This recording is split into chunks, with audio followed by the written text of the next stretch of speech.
दोस्तों एक कहावत है, विनाश काले विपरीत बुद्धि। इंसान जिस समय उसका अंत समय आता है तो उसकी बुद्धि को हर लिया जाता है ईश्वर के द्वारा, है ना। सुना होगा आप लोगों ने ये। और अभी जो है ट्रंप के साथ में वही हो रहा है। ट्रंप ऐसे जो एक्शंस ले रहे हैं आगे आने वाले समय के अंदर बहुत भारी पड़ने वाले हैं। रिसेंटली क्या हुआ है कि ट्रंप ने इंडिया की 4 कंपनियों को बैन कर दिया है और ट्रंप ने हमारे इंडियन इंडिविजुअल्स बिजनेसमैन जो है उनको भी टारगेट करना शुरू कर दिया है कि तुम अब अमेरिका में आकर व्यापार नहीं करोगे या ईरान के साथ में व्यापार नहीं करोगे। रिसेंटली अमेरिका की जो बौखलाहट है वो दुनिया के सामने आ चुकी है। जिस तरीके से वो ईरान के ऊपर कुछ कर नहीं पा रहा है, ईरान बार बार धमकी दे रहा है कि भाई देखो हमसे लड़ने की जरूरत नहीं है, अगर हमसे लड़े तो हम तो मरेंगे, तुमको भी ले मरेंगे। तो बात यह है। और इजराइल ने क्या किया, इजराइल ने रिसेंटली ये कहा, मतलब बेंजामिन नेतन्याहू ने कहा कि मेरे बेटे को खतरा है और उनको असैसिनेट करने किया जा सकता है, क्योंकि बेंजामिन नेतन्याहू की जो कुर्सी है पीएम की वो छीन सकती है, क्योंकि नेसेट के अंदर, वहां की जो पार्लियामेंट है उसको नेसेट कहा जाता है, उसमें 120 सीट्स है।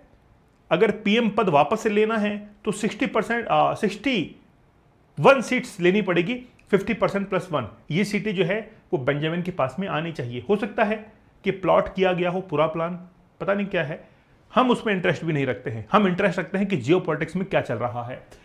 दोस्तों ट्रंप जो है वो 4 इंडियन बेस्ड कंपनी को और 3 इंडिविजुअल्स जिनका उन्होंने खुलासा नहीं किया कि कौन वो इंडिविजुअल्स होंगे, अभी केवल नाम अनाउंस किया है, और ईरान के साथ में अगर वो ऑयल को ट्रेड करेंगे तो उसके ऊपर बैन कर देंगे। अभी जो 3 कंपनियां हैं, 4 कंपनियां जो हैं जो कि इंडियन ओरिजिन की है, अगर वो ट्रेड करती हैं पेट्रोकेमिकल और ऑयल के अंदर तो USD 119 मिलियन, $119 मिलियन का वो व्यापार करती हैं। लेकिन अब अमेरिका ने कहा कि हम एक ऑपरेशन चला रहे हैं, ऑपरेशन का नाम है ऑपरेशन इकोनॉमिक आउटकास्ट।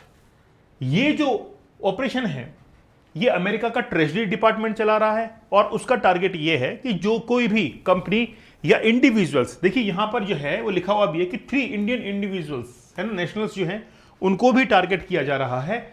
और पहले हम लोग समझेंगे उस ऑपरेशन के बारे में जो कि अमेरिका ने चलाया है।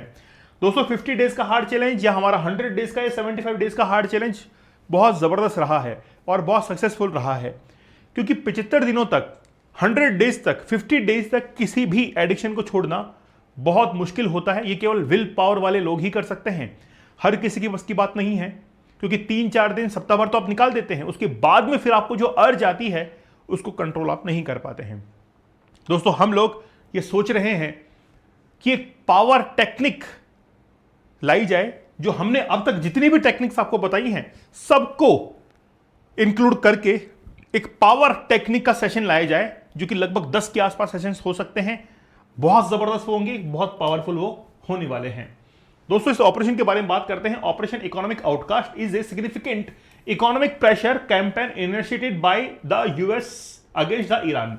एक इकोनॉमिक प्रेशर जो है क्रिएट करने के लिए कि ईरान सरेंडर करने को तैयार हो जाए, ईरान अमेरिका के साथ में बातचीत करने को और उसकी शर्तों को मानने के लिए तैयार हो जाए।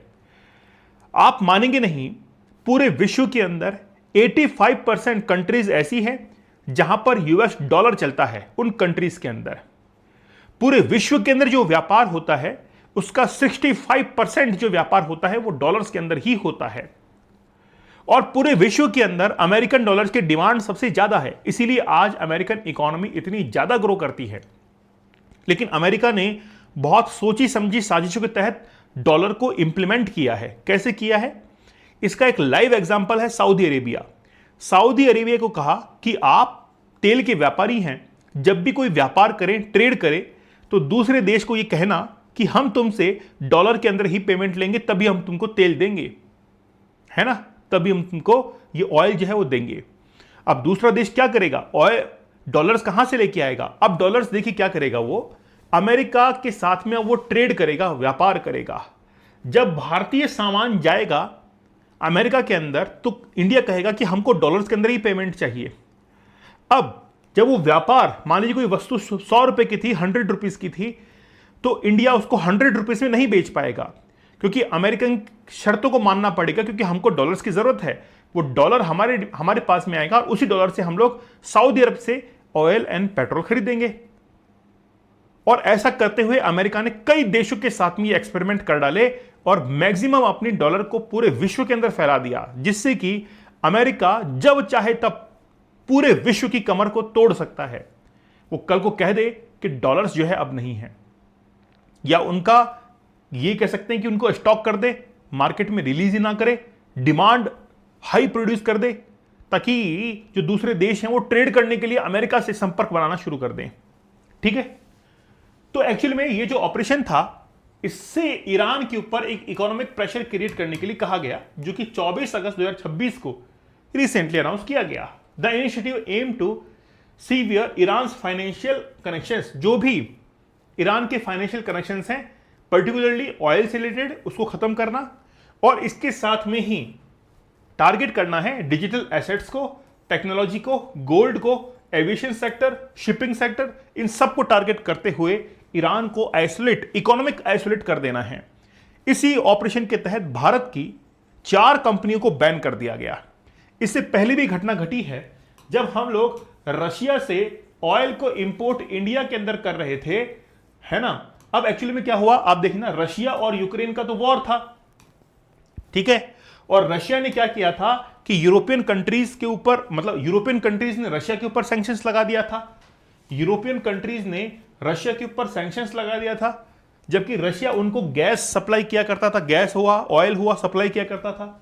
अब इंडिया ने कहा कि इंडिया के पास में एक कंपनी है रिलायंस और एक है नयारा, ये 2 कंपनीज है। तो रशिया से ये जो दोनों कंपनीज हैं, उन्होंने कहा कि हम इंपोर्ट करेंगे कच्चे तेल को, रिफाइन करेंगे और रिफाइन करके हम लोग यूरोप में बेच देंगे। तो पहले जो कंपनीज रशिया से सीधा यूरोप के अंदर एक्सपोर्ट किया करती थी, वो बंद हो गया वहां से, और अब इंडिया से रिफाइन होकर फिर वहां पर जाने लगा। मतलब इंडियन कंपनीज ने मुनाफा बनाना शुरू कर दिया। ये बात जैसे ही अमेरिका को पता लगी, तो अमेरिका ने क्या किया, इन दोनों कंपनीज को बैन कर दिया। खासतौर पर यूरोपियन कंट्रीज ने भी बैन कर दिया। अब जब इन दोनों कंपनीज को बैन कर दिया गया, रिलायंस को और नयारा का, तो इन्होंने कहा कि कोई बात नहीं, तुमने बैन कर दिया तो क्या हुआ, हम तो रशिया से ऑयल तो इंपोर्ट करेंगे, और उस इंपोर्ट किए हुए ऑयल को रिफाइन करके हम लोग साउथ ईस्टर्न जो एशियन नेशंस हैं वहां पर हम तो भेज देंगे, हमको क्या ही प्रॉब्लम है इसके अंदर। लेकिन हमको तो मुनाफा कमाना है, हमको क्या मतलब है कि यूरोप के अंदर जाए, अमेरिका के अंदर जाए या कहीं और जाए। ठीक है, अमेरिका को लगा कि यार ये तो समझने वाले नहीं है। उसके बाद से हम लोग लगातार रशिया से ऑयल को परचेज कर रहे हैं। उसके बाद में अमेरिका ने वेनेजुएला के ऊपर कैप्चर कर लिया, और वेनेजुएला के पास में तेल था। अमेरिका ने कहा कि अब रशिया से तेल खरीदने की जरूरत नहीं है, तुम कहां से खरीदो, वेनेजुएला से खरीदो। फिर इंडिया ने कहा हमारी मर्जी, हमारा पैसा, हम चाहे जहां से खरीदे, तुम कौन होते हो हमको बताने वाले। हमने फिर भी रशिया से ऑयल को इंपोर्ट जारी रखा। कुछ दिन हमने फिर भी वेनेजुएला के साथ में ट्रेड किया, लेकिन वापस से हमने किसके साथ में ट्रेड करना शुरू किया, रशिया के साथ में। रशिया हमारा पुराना मित्र है, ठीक है ना, ये कहानी आई। अब बात यह है कि इंडियन कंपनीज को और भी बैन कर दिया गया, कुछ और कंपनीज को बैन कर दिया गया, 4 कंपनीज को, जो कि ईरान के साथ में ऑयल को ट्रेड कर रही थी। ठीक है, अब कौन कौन सी कंपनी है वो समझिए, कहानी तो समझ में आ गई आपको इस तरीके से। सबसे पहली कंपनी है Sadashiv overseas limited. Sadashiv overseas limited जो थी, वो लगभग ये मान के चले $69 मिलियन का ईरानियन ओरिजिन जो पेट्रोलियम प्रोडक्ट्स है उसको वो इंपोर्ट किया करती थी। फिर बेंजोर कमोडिटी FZE, ये भी व्यापार किया करती थी, इसको भी बैन किया गया। उसके बाद में PP सॉफ्टेक प्राइवेट लिमिटेड, इसको बैन किया गया। और प्रकृतिज है ना, प्रकृतिज नाम है इसका, तो प्रकृतिज जो है इसको भी, इंपैक्स इंडिया, इसको भी बैन कर दिया गया। तो 3-4 कंपनियां तो ये हो गई। 4th कंपनी जो है वो है पोर्टिस पार्टनर्स LLP कंपनी है, जो कि एक्सपोर्ट के लिए जानी जाती है। Indian based customs broker was sanctions for eligibly facilitating multiple shipment, जो है ईरान के साथ में पेट्रोलियम प्रोडक्ट क्या करते थे। इन सब कंपनी को बैन कर दिया गया, ठीक है, ताकि वहां से इंडिया जो है वो ऑयल को इंपोर्ट जो है ना कर पाए।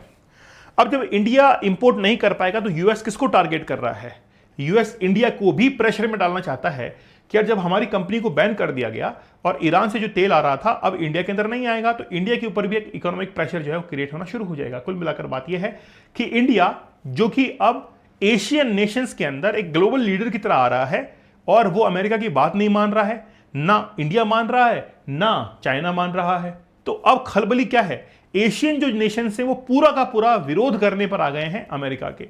इसीलिए वो इंडिया जैसी कंपनीज को क्या कर रहा है, बैन कर रहा है, ताकि एक इंडिया के ऊपर भी इकोनॉमिक प्रेशर क्रिएट कर सके। US economic D day against Iran, मतलब ये पूरा का पूरा सोचा समझी जो साजिश है वो केवल किसके लिए है, ईरान के लिए, ताकि ईरान के ऊपर हम लोग इकोनॉमिक प्रेशर क्रिएट कर सके through ban the Indian companies जो कि ईरान से ऑयल को, क्योंकि ईरान तो ये कह रहा है कि भाई हम क्यों मना करेंगे किसी को, भाई चलो ईरान के ऊपर सैंक्शंस लगा दे, लेकिन ईरान उस सैंक्शंस को माने तो सही। ईरान कह रहा है भाई हमारे पास में कोई देश आएगा ऑयल को खरीदने के लिए, हम दे देंगे। वो उस देश की हेडक है, वो खरीदता है कि नहीं खरीदता। इसीलिए अमेरिका ने इंडिया के ऊपर प्रेशर बनाना शुरू कर दिया कि हम तुम्हारी कंपनी को बैन कर रहे हैं, क्योंकि ईरान तो मानने वाला नहीं है, तुम तो मानो। लेकिन फिर भी इंडिया ने कहा है कि हम जो है सोचेंगे समझेंगे फिर बताएंगे, खरीदना है नहीं खरीदना है वो हमारा पक्ष है, वो हम जानेंगे। तुम हमारे ऊपर जो है हंटर मत चलाओ, अपने आप को लीडर समझो लेकिन ग्लोबल लीडर मत समझो, ठीक है ना। क्योंकि ये अभी जो वक्त चल रहा है ये मल्टीपोलर वर्ल्ड है पूरा, ना कि यूनिपोलर है ना बाइपोलर है, ये है मल्टीपोलर वर्ल्ड। हर देश अपने आप में लीडर है। यूनिपोलर में केवल एक लीडर, बाइपोलर में दो लीडर रशिया और अमेरिका, और मल्टीपोलर के अंदर हर कोई लीडर।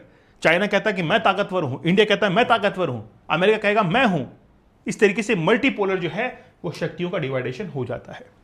दोस्तों 50 डेज का हार्ड चैलेंज बड़ा जबरदस्त है, आप लोग उसको जरूर ज्वाइन कीजिएगा। काफी मेहनत से 75 डेज 100 डेज सबको कंप्लीट करवाया गया है। और challenge can change your life, चुनौती ही होती है जो कि आपके जीवन में बहुत बड़ा बदलाव कर सकती है। दीपक इंदर ऑफिशियल टेलीग्राम चैनल पर आप जरूर ज्वाइन कर लीजिएगा। तो मिलते हैं आप लोगों से नेक्स्ट सेशन के अंदर, तब तक धन्यवाद, थैंक यू, जय हिंद।